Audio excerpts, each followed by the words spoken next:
तो हम कंप्लेन सुनते हैं लोगों की, फिर हम आगे बढ़ाते हैं अपने शो। जी दिखाइए। अस्सलामुअलैकुम। मेरे फेस पे, मेरी आइज़ पे बहुत ज़्यादा डार्क सर्कल से पिगमेंटेशन थी, तो मुझे जो है किसी ने रिकमेंड किया, डॉक्टर ने, कि आप जो है पीआरपी करवाएं।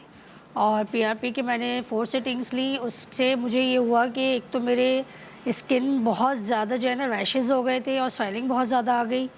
अदरवाइज़ मैं जब भी अपना फ़ेस वॉश करती थी, सिर्फ पानी से भी फ़ेस वॉश करती थी, तो भी मुझे बहुत ज़्यादा जलन सी होती थी, जैसे मेरा फ़ेस जल रहा है। और उसका रिज़ल्ट ये आया कि कोई मुझे फ़र्क महसूस नहीं हुआ, ना ही मेरे डार्क सर्कल्स कम हुए और ना ही मेरी पिगमेंटेशन कम हुई।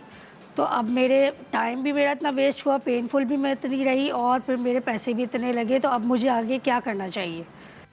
ओके, मैं रिपीट करती हूँ। इन्होंने कहा कि मेरे डार्क सर्कल्स थे और पिगमेंटेशन थी, तो इसलिए इन्होंने पीआरपी के 2 सेशंस लिए। 2 या 4? 2 लिए या 4? नहीं, 4 सेशंस लिए, ठीक है। और उसके बावजूद भी इनका मसला हल नहीं हुआ, बल्कि इनको स्किन में और ज़्यादा रैशेज और वो सब चीज़ें हो गई।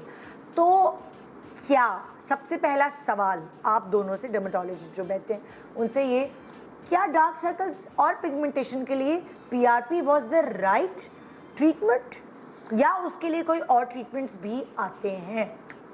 अच्छा देखिए, फर्स्ट ऑफ ऑल इनकी स्किन प्रोबेबली थिन होगी।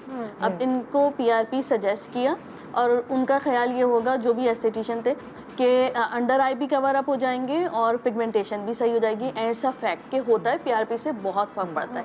लेकिन अगर अच्छा, सेकंड इससे सिटिंग पहले कि आप आगे जाएं, पीआरपी क्या होता है? Platelet rich plasma. कैसे ये प्रोसीजर क्या होता है? ब्लड ड्रॉ किया जाता है पेशेंट का और उसको फिर सेंट्रीफ्यूज करते हैं, एक मशीन में चलाते हैं। उसमें से प्लाज्मा येलो पार्ट अलहदा हो जाता है और जो रेड पार्ट होता है उसको डिस्कार्ड कर देते हैं।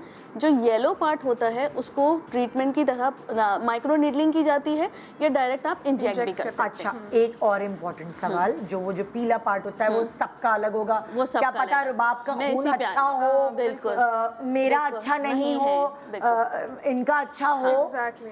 वो जो आपको डेफिशिएंसीज जो अगर हैं आपके अंदर और आप पीआरपी कर रहे हैं, तो it's not going to make a difference. Because वो आपके अगर ये आप इम्पोर्टेंट पॉइंट है, आप लोग सुने। जरूरी नहीं है कि हर किसी का खून इतना अच्छा हो और कि वो आपको पीआरपी के बाद भी। और वो यही कह रहे होते हैं, मेरी फ्रेंड ने कराया था, उसको बहुत फर्क पड़ा, मुझे फर्क नहीं पड़ा। उसमें हम कुछ नहीं करते हैं, हम आपका ही ब्लड लेते हैं। अब आपका अंदर क्या इशू है, कोई डेफिशिएंसी है, पहले उसको कवर करें। तो क्या ये बेहतर नहीं कि पहले आप उसका टेस्ट कराएं और उसकी ब्लड की क्वालिटी देखें? हमेशा सीबीसी करवा कर अपने प्लाज्मा आप पीआरपी करवाएं। एग्जैक्टली। ऑल्सो जिनको डार्क सर्कल्स हैं, आप प्लीज अपने आयरन लेवल भी जरूर चेक करें, because that's one major reason जो आपके अंडर आई या डार्क सर्कल्स है, कि एलएफटी और एक आयरन, ये 2 चीजें बड़ा इफेक्ट करती हैं। अगर ये चीज आपकी ठीक नहीं है और मैं ऊपर पीआरपी किए जा रही हूँ, तो उसका कोई फर्क नहीं पड़ेगा, क्योंकि अंदर का रूट कॉज ही वो ठीक नहीं हुआ अभी तक। There is no point. जिस टाइम उन्होंने मेंशन किया उनकी स्किन पतली होगी, एग्जैक्टली उनकी स्किन पतली होगी। दूसरा, पीआरपी हर किसी पे सूट नहीं करता, हर किसी पे सूट नहीं करता। एट टाइम्स आपका ही अपना ही बॉडी रिएक्शन दे रही थी, तो पॉसिबली इनके केस में ये हुआ। मुझ पे तो बहुत सूट करता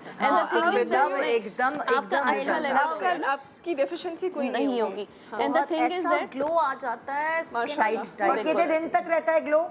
यार इसको सेटिंग होती है ना, तो 6 वीक से लेकर 3 मंथ्स तक होता है। 3 महीने आराम से गुजर और जाते तुम्हें डार्क सर्कल्स पे फर्क पड़ता है? नहीं, डार्क सर्कल्स के लिए मैं कार्बोक्सी कराती हूँ। Very nice. सबसे best is carboxy? Best is it? Carboxy is carbon gel लगाते हैं हम ब्लैक कलर का, और उसमें फिर लेजर शॉट्स दिए जाते हैं। उससे आपकी क्या होती है, अंडर आई आपकी पिगमेंटेशन भी कम हो जाती है, डार्क सर्कल भी बहुत इफेक्ट।